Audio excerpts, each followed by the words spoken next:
আমি proud feel করি যে আমি একজন কৃষক মায়ের সন্তান। একটা ভিডিওতে আমি বলছিলাম যে আমার মা কৃষি কাজ করে আমাদের 3 ভাই বোনকে খাওয়াইছে, পড়াইছে, মানুষ করছে। আমার মা নিজে জমিতে চাষাবাদ করতো, অনেক কাজ করতো, তাও আমাদেরকে একটু কাজ করতে দেয়নি। একটা সময় একটু সুখের মুখ দেখার জন্য আমার মা অনেক স্ট্রাগল করতো, এখনো অনেক পরিশ্রম করে। তবে জমিতে সরাসরি আর কাজ করা হয় না, কারণ আমরা এখন বড় হয়েছি, মাকে আর বেশি কাজ করতে দেই না। এটা আমাদের নিজের জমি, প্রায় অনেকটা জায়গা জুড়ে কলা চাষ করা হয়েছে। পাশে আমাদের আরেকটা জমি আর সেখানে লাউ চাষ করা হয়েছে। এগুলো আমাদের বাবার সম্পত্তি, প্রায় অনেকটা জায়গা। তো এই জায়গাটুকুই একটা সময় আমার মায়ের বেঁচে থাকার জন্য শেষ সম্বল, কারণ তখন তো বাবা সাথে ছিল না, তাই মাকে নিজেই চাষ করে খেতে হতো। প্রায় অনেকদিন বাদে আবার গ্রামের বাড়ি আসলাম, এসে একটু মায়ের সাথে খেতে কাজ করলাম, কিছু সবজি চারা গাছের বীজ বপন করলাম। এখন তো আর তেমন কাজ করা হয় না, কারণ সব কাজ লোক দিয়ে করানো হয়। আমার মা খেতে চারপাশ দিয়ে বেগুন, টমেটো, কাঁচামরিচ, পেঁপে এগুলো চারা লাগাইছিল, তো এগুলোতে একটু পানি দিয়ে দিল। মায়ের সাথে গ্রামের বাড়িতে এসে নিজের জমিতে কাজ করতে অনেক ভালোই লাগছিল। বাড়িতেও তেমন আসা যাওয়া হয় না, কারণ আমরা বাড়ি থেকে কিছুটা দূরে অবস্থান করি। আমার মায়ের যেহেতু একটা ছোটখাটো বিজনেস আছে, তার জন্য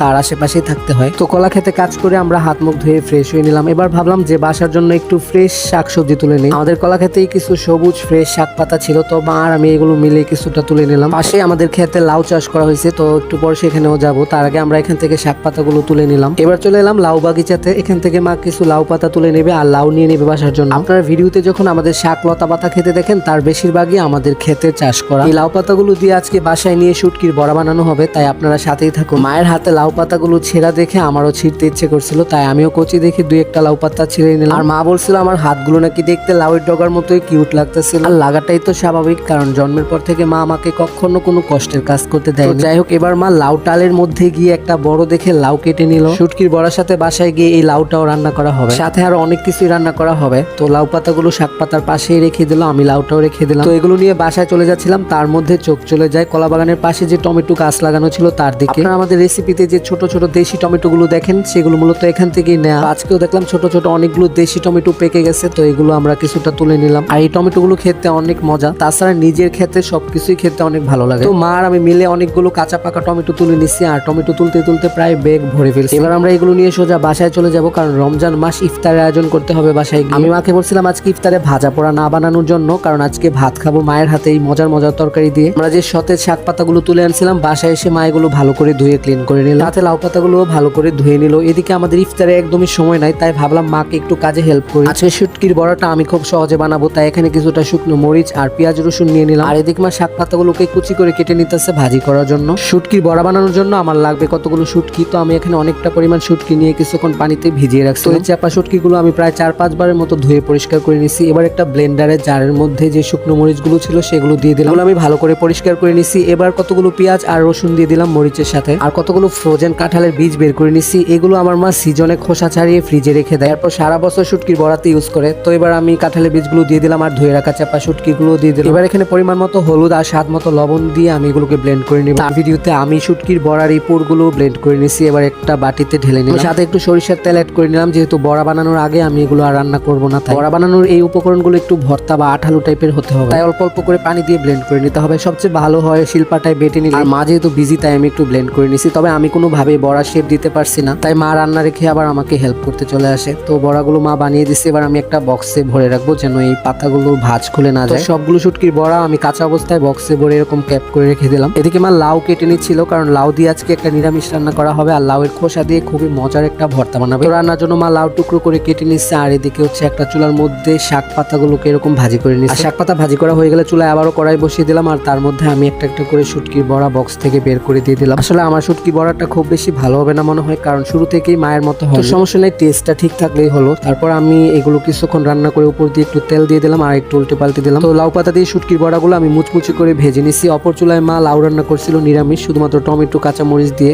তারপর লাস্টের দিকে অনেকটা পরিমাণ ধনিয়া পাতা কুচি দিয়ে দিলাম। আর যে লাউয়ের খোসাগুলো ছিল এগুলো দিয়ে মা অনেক মজার ভর্তা বানায়, তার জন্য লাউয়ের খোসাগুলো ধুয়ে একটা কড়াইতে দিয়ে দিলাম, সাথে কতগুলো কাঁচা মরিচ আর রসুনের কোয়া দিয়ে দিল। আর এগুলো কিছুক্ষণ ঢাকনা দিয়ে ঢেকে রান্না করে নিলাম। এবার এখানে কিছুটা পরিমাণ ধনিয়া পাতা দিয়ে দিল, আর লাস্টের দিকে সামান্য পরিমাণ তেল দিয়ে একটু ভেজে নিল। এগুলো ভাজা হয়ে গেছে, এবার শিলপাটায় বেটে ভর্তা বানাবে, তাই মা শিলপাটায় এগুলো দিয়ে একটু বাটাবাটি করে মিহি করে বাটা হয়ে গেলে এখানে কতগুলো পেঁয়াজ দিয়ে দিল, আর পেঁয়াজ দিয়ে একটু থেতো করে নিচ্ছে। তার মধ্যে আবারও পরিমাণ মতো লবণ দিয়ে আবারও একটু বাটাবাটি করে নিল। ব্যাস হয়ে গেল লাউয়ের খোসার ভর্তা বানানো। আর এর কালারটা দেখতে জাস্ট ওয়াও ছিল। আমাদের রান্না বান্না একদমই হয়ে গেছে, আর ইফতারেরও সময় হয়ে গেছে, তো বসে পড়লাম খাওয়ার জন্য। আমি এখানে গরম ভাতের সাথে বড় সাইজের একটা শুটকি বড়া নিচ্ছি, আর নিয়ে নিচ্ছি অনেকটা পরিমাণ লাউয়ের খোসার ভর্তা। শাক পাতা ভাজিও নিচ্ছি, আর ভর্তার উপর উপর একটু লেবু চিপে রস নিয়ে জাস্ট মেখে খেয়ে নিলাম। আর এটা খেতে অসাধারণ মজা ছিল। তো এবার শাক পাতা ভাজি দিয়েও একটু খেয়ে নিলাম। আজকে আমার খাবারের মেইন পার্ট ছিল শুটকির বড়া, যেহেতু আমি নিজে হাতে বানাইছি। তো শুটকির বড়া দিয়ে আমি এরকম ভাত মেখে নিয়েছি একদম ঝাল ঝাল করে। যদিও মায়ের মতো ততটা মজা হয়নি, তবে কম্পেয়ার করলে এটাও বেস্ট ছিল। লাস্টে আমি নিরামিষ লাউয়ের তরকারি নিয়ে খেয়ে নিলাম। তো বন্ধুরা, এই ছিল আজকের ব্লগ। সবাই ভালো থাকবেন, সুস্থ থাকবেন। আল্লাহ হাফেজ।